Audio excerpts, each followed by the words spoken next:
We're going to continue reviewing the arithmetic operations that go with division, and we've saved the best for last. This is talking about division of fractions. When we divide fractions, we learn a rule that we would think of as, we always say, invert and multiply. So, for example, when we have when we have a over b divided by c over d, we say to flip over the second thing and then just do a multiplication problem. So we flip the c over d to be d over c, and we just do multiplication. So invert and multiply. The reason inverting makes sense instead of division, you can sort of think of in our regular language. When you say divide by 4, we also say take a quarter of, or divide by 2 is the same as take 1/2 of. So it's not that strange that in the language, division and multiplication would have something to do with each other. And of course, we know that's true with whole numbers. So in this video, we'll review this rule, we'll make sure this rule makes sense, and we'll show examples of some of the common models in which division comes up. So first of all, using the rule, that's sort of first and foremost, when we have 3/7 divided by 6/7, for example, that's kind of the easiest case that those denominators are the same, because look what happens when we apply the rule invert and multiply. Instead of dividing by 6/7, I'm going to multiply by 7/6. And I know that my rule for multiplication is do the multiplication on the top and do the multiplication on the bottom. But remember, we're not in any hurry to do the multiplication. We never want to make the numbers big before we have a chance to see what factors are in common, because canceling common factors from the numerator and denominator will always give us a simpler fraction. So these 7s are certainly a common factor in numerator and denominator.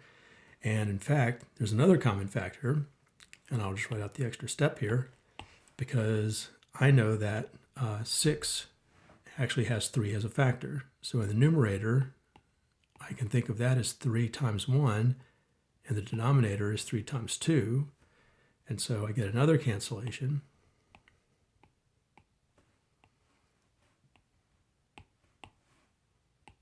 And so the answer here is 1/2.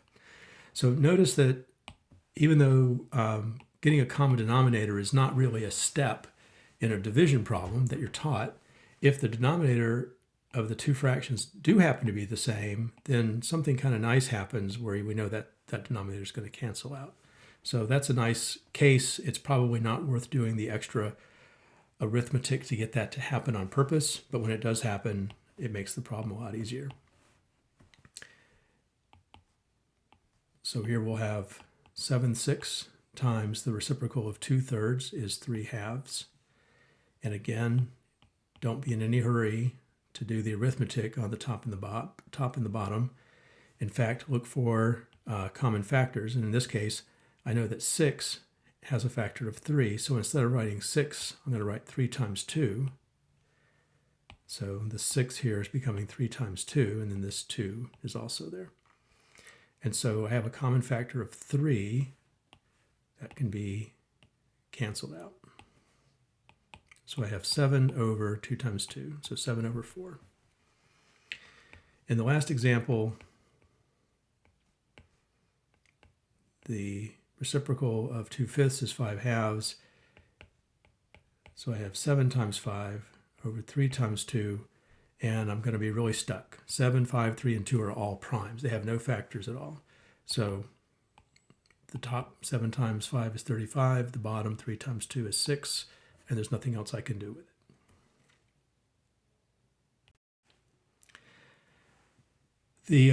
One of the common models of division is this idea of taking a whole and breaking it into groups of the same size.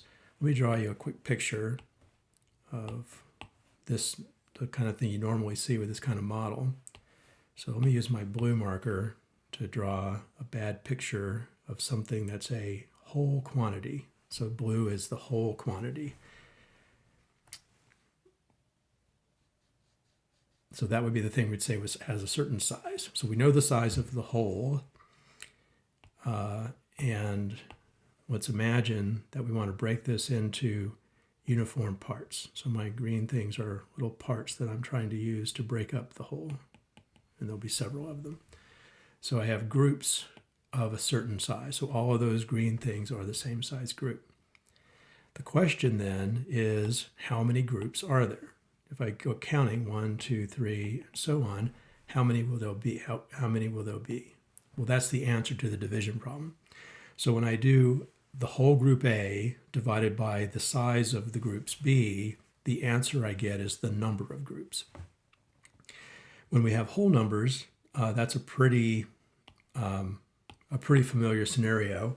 If I have 120 ounces of jam and I want to put them into 8-ounce jars, as I'm describing here, then the whole part, the whole amount I have is the 120. The size of each of my pieces, so the green in my picture, the size of each one is 8 ounces. And the question is, how many jars will there be? So I'm counting how many of those are there. And so it matches up with this model very well. And so I know that this is a division problem. 120 divided by 8 is 15 if you use your calculator. And notice you can check, you could say, because 15 times 8 equals 120. Right? That's actually also how we would check. And that also makes sense back in our original model. If I know there are 15 of these green things and each green thing has size 8, then 15 times 8 will be the whole amount that I have. So it's really just thinking backwards about multiplication. And we'll see that in a second, in more detail in a second. The thing I want to point out, the reason for mentioning this model, is because there's nothing about that model that says the numbers have to be whole amounts. In fact, if you made homemade jam, it would be amazing if it was exactly 120 ounces. It's probably not. It'd be amazing if your jar held exactly 8 ounces. It probably doesn't. So whatever amount you have and whatever the size of the jars have, the division is still going to tell you how many jars you need. So for example, if I have 2.5 gallons of jam, so 2.5 is a what do we call that? A mixed number. We don't like mixed numbers. They're fine for talking. They're terrible for arithmetic. So I never think of 2.5 gallons. I think of 5 halves gallons. Same thing. But this would be called an improper fraction. So that's the whole. That's the whole amount that I have. The containers each hold 3/8 of a gallon. So those are the sizes of my containers in my picture. And I want to know how many containers will be used.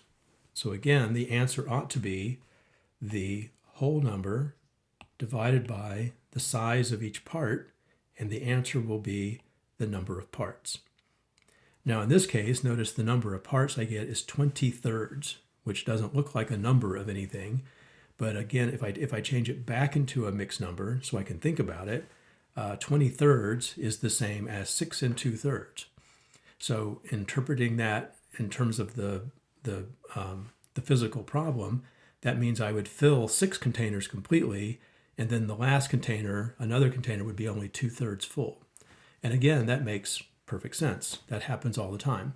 So the main thing is the division models that you learn about and make sense for whole numbers, mostly without having to really do anything else with them, will also help you interpret division even if fractions are involved.